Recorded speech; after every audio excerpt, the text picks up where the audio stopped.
वैसे भारत और अमेरिका में देखा जाए तो कई अंतर मौजूद हैं। भारत और अमेरिका में कई अंतर है, लेकिन अब एक नया अंतर सामने आ रहा है। एक बेटे का अपने माता पिता के प्रति क्या फर्ज होता है, इसमें भी अंतर देखा जा रहा है भारत और अमेरिका के नागरिकों में। जहां भारत के लोग मानते हैं कि अपने बूढ़े माँ बाप की सेवा करें, अपने बीमार माता पिता की सेवा करें, यही एक बेटे का फर्ज है। लेकिन वहीं अमेरिका में देखा जा रहा है कि अगर आपके माता पिता बूढ़े हो गए हैं, किसी काम के नहीं रहे, बीमार पड़ गए हैं, उनका इलाज कराने में काफ़ी ज़्यादा रुपया पैसा लग रहा है, तो वहाँ के लोग कहते हैं कि इन लोगों की हत्या कर दो, यही एक बेटे का फर्ज है। इस प्रकार की खबर आ रही है अमेरिका से।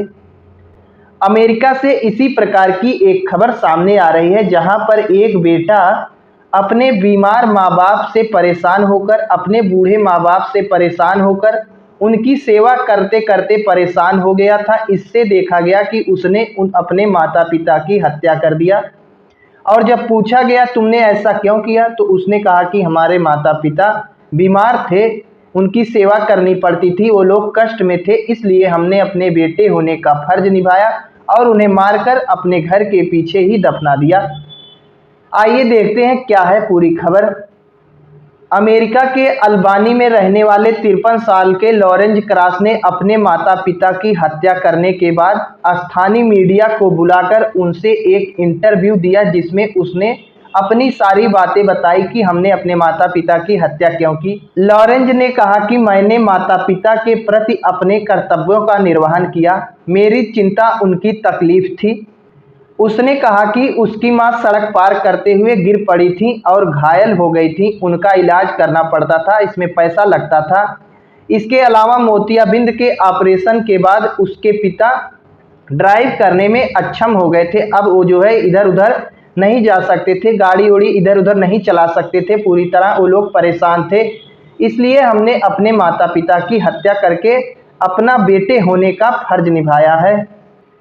जब पत्रकार ने पूछा कि पहले तुमने माता की हत्या किया कि पिता की, तो उसने कहा कि हमने सबसे पहले अपने पिता की हत्या की, उनका गला दबाकर उन्हें मौत के घाट उतार दिया और उसके बाद हमारी माँ भी आई, वहाँ पर देखी, उन्हें नहीं पता था कि हमने ही इन्हें मारा है। फिर कुछ देर बाद ही हमने जो है एक रस्सी का सहारा लेते हुए अपनी माता का भी गला घोंट दिया, उस रस्सी के द्वारा अपनी माँ का भी गला घोंट दिया और उसके बाद जो है अपने घर के पीछे ही इन दोनों को दफना दिया। और सबसे बड़ी बात कि इस बात की जानकारी किसी भी पड़ोसी को नहीं लगी।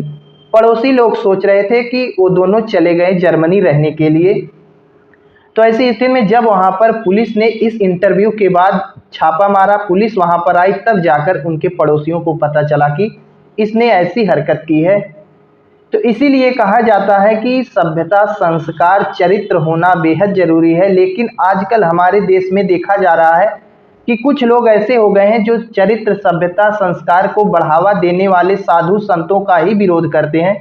वो लोग कहते हैं तुम कौन होते हो ये सब बताने वाला, तुम इसका ठेका लिए हो।